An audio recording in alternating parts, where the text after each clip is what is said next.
Are you looking for a tea that's higher in caffeine? In this video, we're going to cover 5 high caffeine green teas you may want to incorporate into your morning routine. If you enjoy a cup of coffee in the morning but want to go for something that won't give you the crash later on in the day, green tea can be a good option. Green tea contains an amino acid called L-theanine, which buffers some of the negative side effects of caffeine. When you drink green tea, you'll notice a calm, longer-lasting energy throughout the day with less of a crash and less of that jittery feeling. The first tea on our list is Gyokuro, the only Japanese green tea that really has more caffeine than a cup of coffee. This is considered to be the most premium Japanese leaf tea because of the careful production process. This tea has been shaded for 3 weeks prior to the harvest in order for it to develop this characteristic sweet and savory flavor. When the theanine in the tea plant is exposed to sunlight, it is converted into catechins. These will have a slightly drier, more bitter flavor than the theanine. So if you're looking for a sweet and savory tea, you'll want to go for a shaded Sencha or Gyokuro. Other than matcha, Gyokuro has the longest shading process in the world of Japanese green tea. This allows the tea to develop its unique flavor and its high caffeine content. When the tea plant is cut off from sunlight, it begins to produce more caffeine as a defense mechanism to avoid insects. A cup of premium Gyokuro can contain anywhere from 120 to 140 milligrams of caffeine, which is more than most small cups of coffee. You may not feel like it has quite as much caffeine as coffee because instead of this sudden jolt of energy, you will notice a longer lasting boost that should last you throughout the day. This is good for long periods of work, study, and even meditation. The second tea on our list is of course matcha. A lot of people are using matcha to make the switch from coffee to green tea, and there are a couple reasons why. The first reason is because it's a powder, it's much easier to prepare in the morning. You can mix a couple of scoops into water or whisk it up into a latte. This can be a great way to start your day, and it can also be a relaxing part of your morning routine. The second reason people use matcha as a coffee replacement is because it's also quite high in caffeine. 1 teaspoon of ceremonial grade matcha powder contains 68 milligrams of caffeine. If you add more powder to your matcha bowl,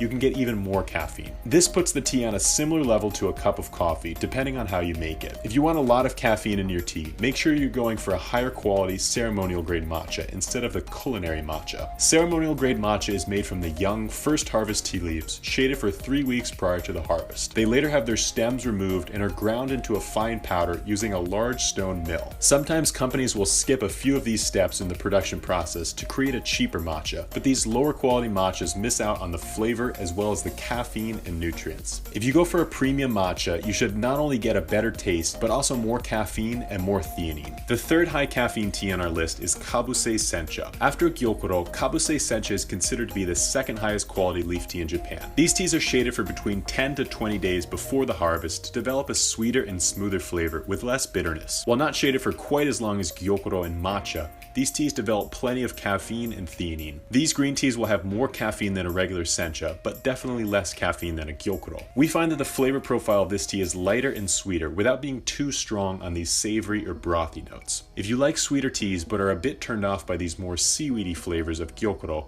this may be the perfect tea for you. The fourth tea on our list is Sencha. Sencha is the most common type of green tea in Japan, and it also spans across the widest spectrum of flavors. You can have a drier, unshaded Asamushi Sencha, or you can have a sweeter and fruitier shaded Fukumushi Sencha. The major factors that influence the flavor of a Sencha is what cultivar it comes from, how it's shaded, how it's picked, and how it's steamed. Gyokuro is shaded for 21 days or more prior to the harvest.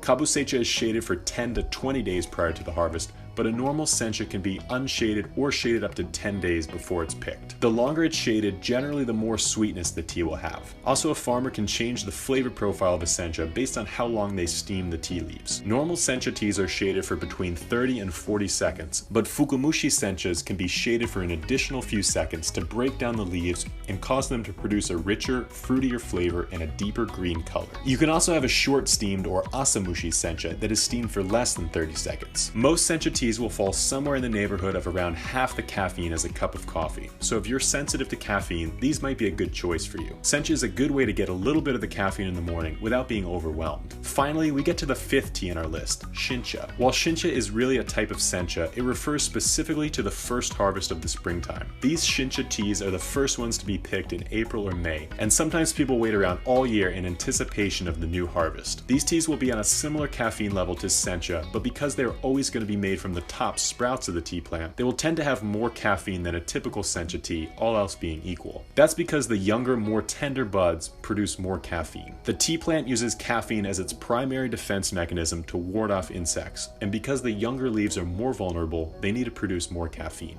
The stems and older leaves of the tea plant are much tougher, and therefore they don't need as much protection. That's why a tea like bancha, made from the older leaves and stems of the tea plant, is much lower in caffeine. I hope you have found this short guide helpful when it comes to navigating the world of tea. Hopefully now you can find one of these great tasting high caffeine teas to drink in the morning. Thank you all so much for watching. If you have any questions, please feel free to leave them in the comments below. Otherwise, we'll see you next time.